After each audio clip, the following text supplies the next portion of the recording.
Comment est-ce qu'on entre dans cette profession qui est plus qu'une profession, qui est une vocation? Comment on arrive à devenir un jour vétérinaire avec cette pression, parce que c'est quand même un métier avec la pression, comme tous les métiers de santé qui sont au contact de patients. Vos patients sont particuliers. Comment on arrive dans ce métier? Comment on arrive dans ce métier? Alors, la pression, on la connaît pas avant, on va la découvrir après.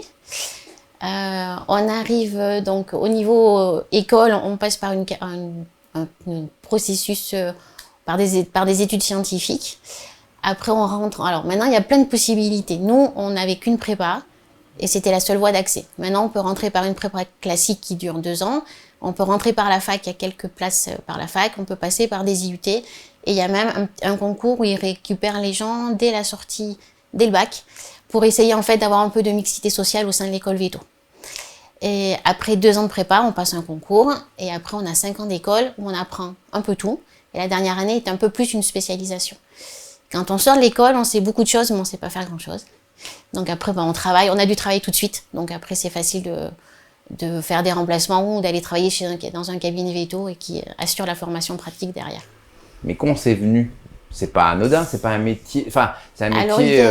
il y a de tout. Il y a des gens comme moi qui font ça parce que je ne voulais faire que ça. J'avais même pas la notion qu'on pouvait faire autre chose.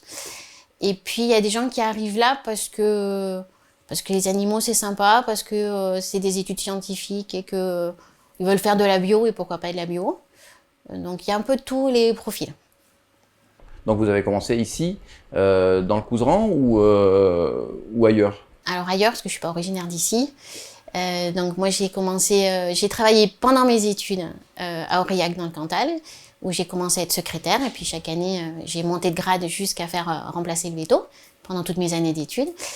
Et après j'ai fait des remplacements. On a une profession où on ne cherche pas le boulot, on vient nous chercher, donc ça c'est voilà. J'ai jamais fait de CV, j'ai pas eu besoin, on m'a toujours appelé pour aller travailler. Et après j'ai travaillé un peu sur Toulouse, et puis je suis arrivée ici en Ariège en 2000, où je me suis associée quasiment tout de suite. Et après, donc, j'ai travaillé dans un premier cabinet jusqu'en 2020, et puis j'ai créé le mien maintenant. Comme dit Michel, il y a le veto des villes et le veto des champs.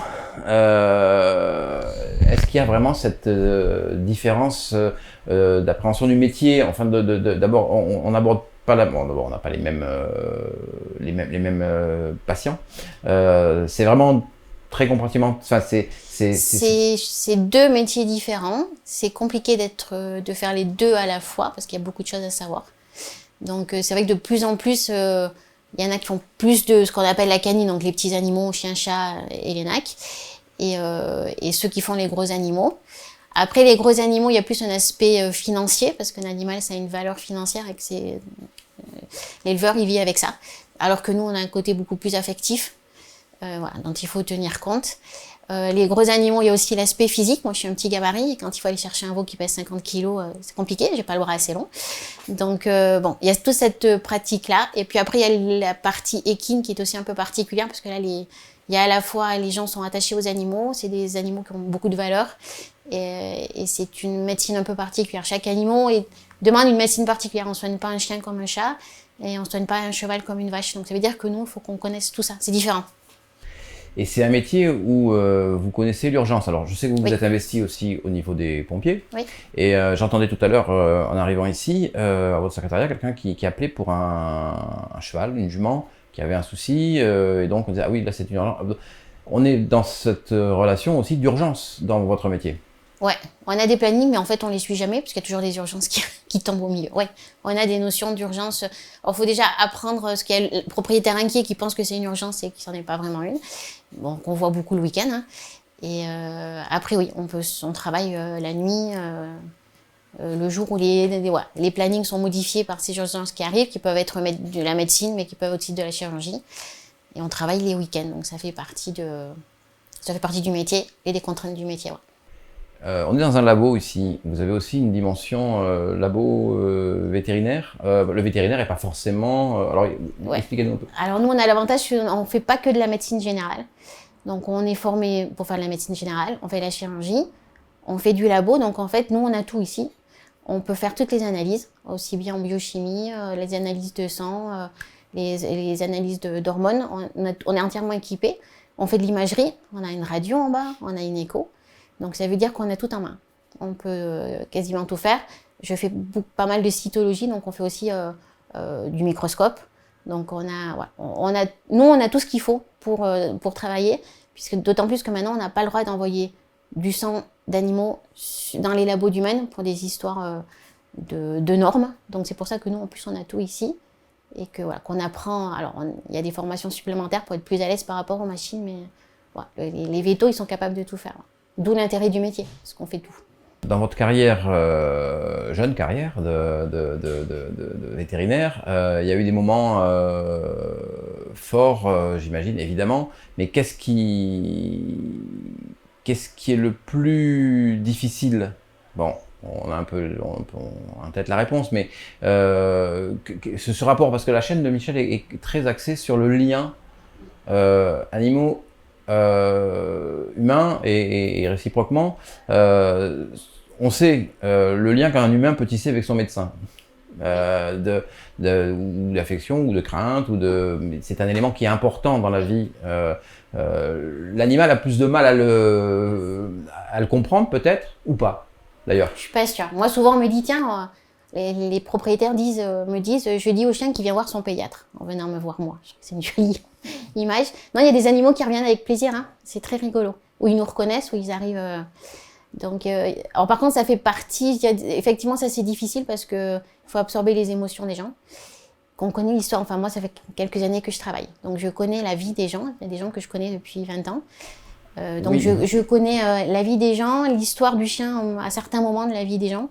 Et parfois, ça c'est difficile, parce qu'on encaisse. Effectivement, il y a cette double dimension, c'est que vous avez deux patients, vous avez le maître et l'animal. Et on doit s'adapter aux deux. Ouais, on doit s'adapter. Il faut faire des choix, il faut aider le maître à faire des choix. Il y a des fois où c'est difficile, on sent que les gens. Hier soir, j'ai une dame qui est arrivée avec un chien qui a une hernie discale. La dame n'a pas les moyens financiers de faire opérer le chien. Et la dame me serrait dans les bras en disant « Mais qu'est-ce que je fais? C'est mon chien, c'est mon seul compagnon, qu'est-ce que je fais ?» Donc là, on est là pour dire bon, on va essayer de trouver des solutions. Allez vous reposer, moi je m'occupe du chien. Et on essaie de trouver. Ça prend de l'énergie, quoi. On rentre pas comme ça. Et puis quand il y a des euthanasies, des fois c'est très compliqué. Mais ça fait partie du métier. Et je pense que le plus beau, enfin ce qui est très agréable, des fois on fait des euthanasies, c'est très compliqué, et puis quelques temps après les gens reviennent avec un chiot à notre animal en disant on revient parce que l'euthanasie s'est bien passée, on vous remercie de ce que vous avez fait. Ça c'est... Cet accompagnement, c'est important. Ça fait du bien. Ouais. Et c'est un accompagnement de l'animal et du maître. Oui, il faut s'adapter au maître et au contexte dans lequel vit le maître, parce que ça c'est important. Votre meilleur souvenir, plus joli souvenir, pour l'instant, ou plusieurs, qu'est-ce que sont les événements où vous dites waouh, là j'ai fait quelque chose qui vraiment va me... Quand on voit arriver des animaux alors on le voit souvent en urgence, où on arrive des animaux qui sont vraiment pas bien, où on se dit, où les gens disent bon tant pis on arrête, ou on insiste un peu en disant non, je pense qu'on peut faire. Et revoir l'animal 48 heures après qui repart sur ses quatre pattes, ça fait super plaisir. D'avoir un diagnostic juste en disant je pense que c'est ça, on fait des analyses, ça confirme, on dit bingo, c'est bon. On a une fierté de quelques secondes, mais bon, voilà, on se fait plaisir. Il y a votre investissement aussi avec nos amis les pompiers. Oui. Donc ça vous suffisait pas tout ça, il fallait aussi en faire plus. Alors les pompiers, c'était une idée... Ça fait très longtemps, parce que dès que tu suis sortie de l'école, j'ai demandé à rentrer chez les pompiers, et ma thèse veto portait sur les pompiers. Donc j'avais déjà une idée là-dedans. C'était la notion d'urgence qui me plaisait. Bon, moi, pompier, j'ai fait pompier aussi volontaire, donc je suis vraiment... Là, actuellement, je ne sors qu'en pompier veto, mais je suis sortie en tant que pompier classique. Et c'était... parce qu'on est dans des situations... C'est pareil, c'est le milieu, le contexte, l'équipe, apporter du secours, et ça change un peu. Donc ça fait, ça sort du cabinet, donc ça fait du bien. Vous traitez absolument donc ici les animaux d'élevage, les animaux de compagnie, ou pas les animaux d'élevage, non? On fait que les chevaux. Que les chevaux, très bien, ouais. Oui, parce que les animaux d'élevage, c'est encore autre chose, oui, tout à fait. Donc bon, c'est varié, on a parlé des nouveaux animaux de compagnie aussi, vous en avez quelques-uns ici? Ouais. On a beaucoup de cochons d'Inde, des lapins. C'est les deux. Ouais. On a quelques oiseaux qu'on voit en fait nous pour des coupes de bec, des coupes de griffes où on les endort en fait pour pouvoir faire ce genre de choses. Et on travaille beaucoup avec la ferme aux reptiles, donc moi je puce tous les serpents de la ferme aux reptiles. Voilà, ça fait voilà, ça change un peu, ça fait plaisir, ça me permet de. Là je commence à bien connaître les serpents parce que j'en ai pucé un certain nombre, donc c'est très sympa. Ouais. Et du coup on en a profité dans le cadre à la fois veto et pompiers, où on a pris des pompiers, on est parti à la ferme aux reptiles, et on forme les pompiers à attraper les animaux dangereux. Donc c'est sympa aussi. Vous qui avez une observation fine du monde animal, parce qu'on peut avoir, même être le maître d'un animal, et peut-être pas avoir la même perception que celle que vous avez, parce que vous les avez dans des situations de tension, parfois, pour les animaux. Est-ce que quand on parle de cette communication, entre guillemets, ou de cette relation, de ce lien entre hommes et animaux, vous avez vraiment ressenti, au-delà de ce qu'on peut dire un peu caricaturellement parfois, mais réellement un lien, une communication, une empathie entre l'homme et l'animal à ces moments-là. C'est quelque chose que vous pouvez ressentir? Oui, je suis sûre qu'il y a un lien. Peut-être pas, enfin, je sais pas jusqu'où dans la communication, mais oui, ça c'est sûr que moi je dis souvent aux gens, vous connaissez bien votre animal, donc s'il y a quelque chose qui change, vous allez le voir. Quand je mets des traitements en place, je dis c'est sûr, vous allez le voir. Et quand les gens viennent en disant, il est pas comme d'habitude, c'est ce que j'essaie d'apprendre à mes jeunes vétos. Quand le propriétaire dit, il est pas comme d'habitude, même si on trouve rien, c'est qu'il y a quelque chose. Même si nous, sur l'auscultation, d'abord parce que le chien est stressé, donc il est pas comme à la maison, on trouve rien et les gens insistent en disant, je vous jure, il est pas comme d'habitude. Il faut chercher parce que c'est sûr qu'il y a quelque chose. Les gens le connaissent. C'est comme des enfants, ils ont bonne mine ou ils ont pas bonne mine. Et nous, c'est pareil en hospitalisation, où on dit, ah, il a pas bonne mine ce matin. C'est le même principe. Donc oui, les animaux expriment quelque chose et un maître qui connaît son chien, son animal, il va très bien voir avant qu'il y ait une maladie, avant des signes apparaissent, il va repérer des petites choses qui doivent nous dire, nous, il y a quelque chose, méfiance, ça va bouger. Ça, ouais, j'en suis convaincue. Un peu basique de le dire, mais c'est vrai que l'animal, lui, il dit rien. Consciemment, il dit rien, sauf que son corps dit quelque chose. Oui. Et encore que, est-ce que consciemment, d'ailleurs, il peut dire quelque chose, un animal? Est-ce que, entre guillemets, ou sans guillemets, est-ce que il y a une plainte qui peut être... Ah ouais. Il y a des attitudes, il y a des plaintes qui disent j'ai mal quelque part, ça c'est clair. Ça tire, j'ai mal, je suis pas bien. Des chats qui sont très sensibles au stress en hospitalisation. Il y a des têtes où on dit il est pas bien, donc on va lui mettre un coussin, une couverture, des phéromones, et là d'un seul coup il retrouve le sourire. Enfin, c'est bête, mais nous on dit ça. C'est que ça y est, on lui a mis dans un cadre qui lui convenait, et là on peut soigner. Ça veut dire qu'il a exprimé réellement quelque chose. Oui. À la base il y a un diagnostic, et après on a qu'est-ce qu'on fait pour aller mieux. Et après, donc nous on a la chance d'avoir une ostéopathe qui fait de l'acupuncture, on fait de la phytothérapie. Et on fait de la médecine classique, et puis on fait un joyeux mélange de tout en disant, mais toi, qu'est-ce que tu ferais? Et après, au choix du propriétaire, les gens nous disent, on veut pas de molécules, ok, on fait autrement. Et donc on associe tout ça. Voilà, mon chien là qui a cette hernie discale, il va être soigné en ostéopathie. Hein. La dame veut pas opérer, ce que je peux comprendre. Donc moi j'ai soigné avec des médicaments classiques, mais il y a de l'ostéo derrière. C'est pas moi qui vais le soigner, c'est l'ostéo qui va le tirer d'affaire, c'est assez clair. Donc après voilà, nous on a une communication en disant, moi en médecine ça n'avance pas, j'y arrive pas, de toute façon je peux rien faire de plus. Qu'est-ce que tu peux faire? Ah ben moi je vais jouer là-dessus.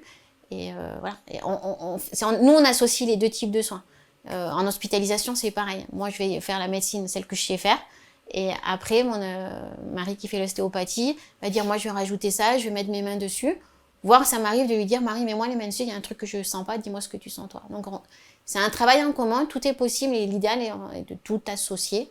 Et après, il y a le choix du propriétaire fait qu'on va faire plus tel ou tel type de médecine. Mais on a tout intérêt à tout mélanger. La médecine classique, elle fait pas tout. Et l'ostéo, la phyto, l'acupuncture font des choses extraordinaires aussi. Ici, globalement, les gens qui amènent leurs animaux sont soucieux du bien-être de leur animal. Oui. Mais est-ce que vous, dans votre carrière ou dans votre activité, le problème, le fléau de la maltraitance animale, c'est quelque chose auquel vous pouvez être confronté aussi? Alors, en intervention sûrement avec les pompiers, j'imagine, mais est-ce qu'aussi dans votre activité, c'est quelque chose que vous pouvez rencontrer, identifier ou voir anticiper peut-être en faisant aussi de l'éducation auprès des maîtres? Ouais. On en voit ici, je pense que malheureusement, c'est pas c'est des animaux qui sont médicalisés ou très peu médicalisés. C'est ça l'idée. Donc on les voit pas. Quand on fait du domicile, on le voit un peu plus. Je pense que dans l'essentiel des cas, la maltraitance, elle est pas voulue. Enfin, elle est pas faite dans le sens de la maltraitance, mais que les gens sont totalement dépassés intellectuellement, ils y arrivent pas. Ou socialement. Et du coup, ça reproduit, ils n'ont pas les moyens de soigner, ils se mettent dans une situation de maltraitance. Ça, on en voit. Et plus on fait du domicile, et plus on se dit, mon Dieu, dans quelle situation c'est. Ça, c'est, oui. Après, la vraie maltraitance, malheureusement, ceux-là, on les voit pas. C'est souvent lié à des situations sociales, souvent à des gens qui ont des problèmes, je pense qu'il y a souvent lié à des problèmes psychiatriques et des animaux, des gens, du coup, ils en ont besoin de leurs animaux. Si on leur enlève, on leur enlève tout. Mais du coup, effectivement, les animaux, les chats sont pas sortis, sont pas opérés, l'état sanitaire est catastrophique. Et ouais, ça on en voit et ça c'est compliqué. Et c'est vrai que sur la dernière, il y a eu des gens chez qui on a enlevé des animaux. Les gendarmes m'ont dit je peux pas tout leur enlever, c'est pas possible. Si je lui enlève le chien, je lui enlève tout à cette dame-là. Donc là, effectivement, il y a de l'accompagnement. Les associations ont payé pour faire les opérations. Donc il y a de l'aide, mais c'est cette aide sociale qui est importante pour que le reste, pour qu'ils puissent mieux, qu'ils aient moins d'animaux, en tout cas qu'ils gèrent mieux la reproduction et qu'ils aient qu'un seul animal, c'est ce qu'on a du mal à leur faire comprendre, et que là, ils s'en occupent bien. Mais ça, c'est pas évident. Dernière question, la mienne. Est-ce que l'animal de compagnie, ou l'animal, le cheval, en l'occurrence, oui, ça reste un animal de compagnie, alors, est-ce que c'est, on le dit toujours, mais est-ce que c'est vrai qu'il ressemble à son maître, ou est-ce que c'est son maître qui ressemble à l'animal? Est-ce qu'il y a une espèce de relation qui se fait, où on s'influence? Vous savez, comme ces vieux couples, des fois on dit, mais ils en arrivent presque à se ressembler. Oui. Est-ce que c'est vrai? Oui, ça j'en suis convaincue. On prend pas un chien, on prend pas n'importe quel chien, son tempérament, sa vie fait qu'on va choisir un type de chien et pas un autre. Que souvent, effectivement, moi j'ai un petit chien, j'ai un petit Jack Russell très speed qui me ressemble beaucoup, ça on le dit souvent. Et on retrouve ça aussi dans les pathologies, ce qui est assez impressionnant. Très souvent, quand on annonce un diabète, les propriétaires me disent « Ah, mais moi aussi, je suis diabétique. » On annonce une hypertension. « Ah, mais moi aussi. » Et ça, c'est très fréquent. Sur des maladies chroniques, les gens me disent « Ah, mais oui, moi, en fait, j'ai la même. » Et on le retrouve très fréquemment. Ouais. Donc, je ne sais pas quel est le lien, mais c'est quelque chose qu'on voit et qu'on voit assez souvent. Ouais. Un maître stressé, l'animal est peut-être stressé. Bien sûr. Ah, ça, c'est clair. Un propriétaire qui va pas bien, le chien ou le chat, il absorbe. Donc, il va pas bien non plus et peut déclencher des pathologies du fait qu'il est pas bien. Et voir des gens qui sont pas bien et qui se culpabilisent de pas être bien parce que du coup, le chien est pas bien et du coup, il est mal. Donc, il y a tout un... Et si on met un chien qui va bien avec quelqu'un qui va pas bien, ça a une influence? Je suis persuadée que ça peut aider. De toute façon, quand on n'est pas bien, quand nous, on a des animaux à la maison... ils nous aident à sortir, ils nous aident à bouger, ça fait du contact, parce que quand on se balade avec un chien, on croise un autre propriétaire, on discute du chien. Donc oui, je suis persuadée que pour les enfants, pour tous les gens qui ont des soucis de dépression, de tout ça, le chien, c'est une porte ouverte à l'extérieur. On peut lui donner ses émotions, le chien, il ne demande rien en retour, juste des câlins, et ouais, ça c'est sûr que ça peut apporter... Ça reboucle un peu avec ce que disait Madame le sous-préfet sur cette expérience avec les animaux et les personnes en situation carcérale, où il doit y avoir effectivement... Pour les personnes âgées, passer dans une maison de retraite, autoriser une personne âgée à avoir un chien sur les genoux et passer une demi-journée à caresser le chien, mais c'est juste du bonheur, quoi. Ça coûte rien, mais c'est juste du bonheur. Donc on a quelques maisons de retraite ici qui ont des petits chiens qui sont... Alors je sais bien qu'il y a le problème d'hygiène associé, mais non, je pense que c'est tout pour les enfants qui ont des... chez les enfants, c'est super important. C'est une base d'apprentissage du respect, quoi. Faut respecter le chien. Enfin, moi, je le vois ici quand on a des jeunes chiots, on explique aux enfants ce qu'il faut faire, pas faire. Déjà, apprendre à respecter le chien, c'est énorme. C'est du respect de base, mais le chien, il va lui dire que voilà. Donc ça, non, c'est super important. Je pense qu'on peut faire plein de choses avec des animaux bien équilibrés et apporter énormément de choses, mieux que des médicaments, ça c'est sûr. Votre animal préféré, votre animal totem, il y en a un parce que vous en voyez beaucoup, et est-ce que il y a un animal que vous appréciez plus particulièrement ou qui vous suit dans votre vie, ou il y en a un? Alors ouais, je vais dire mon petit cochon qui est là depuis 12 ans, qui est un cochon qui fait quand même 60 kilos, mais qui partage son parc avec un lapin, des cochons d'Inde et des poules. Et c'est mon moment de refuge. C'est-à-dire que quand les journées on a des longues journées, et très souvent, quand on rentre du travail, je vais passer un quart d'heure, 20 minutes au milieu de ces animaux-là. Et c'est vrai que c'est le moment d'apaisement.